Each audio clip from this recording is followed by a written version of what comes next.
Alors, chers parlementaires, ça me fait plaisir de m'adresser à vous et de garder contact parce que malgré les annulations de nos prochains rendez-vous, je pense que c'est important que l'on puisse continuer à garder et à tisser nos liens très, très forts.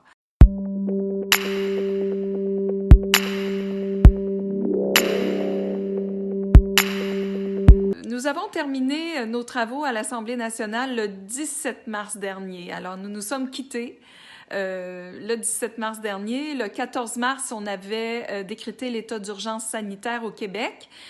Alors, c'était plus prudent pour chacun d'entre nous, les 125 députés de l'Assemblée nationale, de rester chacun chez nous et de nous occuper de nos citoyens. Avec toutes les nouvelles technologies dont on dispose, on peut continuer à bien faire notre travail, comme vous le savez, en restant à la maison et en tenant des conférences téléphoniques, des appels, des courriels.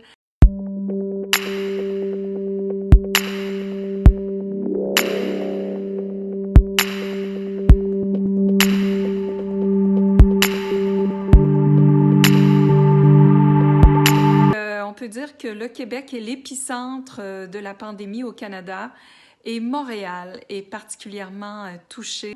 Alors, on a un peu de difficulté là, à contrer l'évolution de la pandémie à Montréal. Alors, on a besoin de beaucoup de support de la part des citoyens. Alors, on leur demande de respecter les mesures sanitaires, de distanciation physique et de confinement. On demande à tout le monde de rester à la maison. Tout le monde doit respecter le 2 mètres de distance.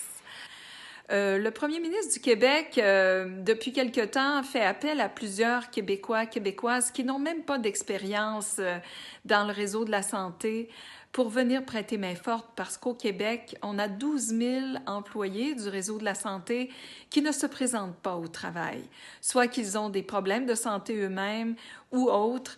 Alors, ça met beaucoup de pression sur notre réseau et c'est ce qui fait en sorte qu'on a annoncé des primes salariales pour des citoyens qui, comme vous et moi, accepteraient d'aller prêter main forte au personnel soignant. Au Québec, on les appelle les anges gardiens.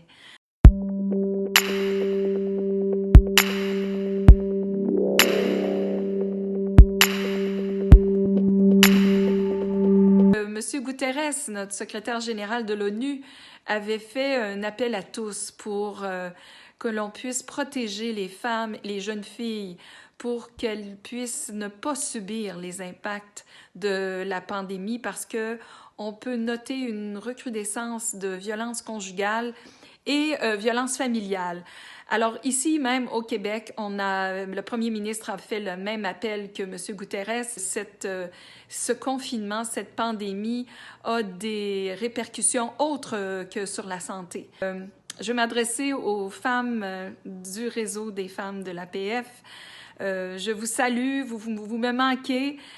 Comme vous le savez, nous devions nous réunir en Polynésie française en mars dernier. Malheureusement, la pandémie a fait en sorte qu'on a dû annuler nos activités. Mais au cours des prochaines semaines, nous allons réfléchir à comment on pourrait poursuivre nos rencontres de façon virtuelle pour qu'on puisse mener de l'avant les travaux concernant la problématique du harcèlement dans les parlements. Ça demeure une problématique qui est très présente et on doit poursuivre le travail que nous avions décidé d'entamer au cours du prochain mandat.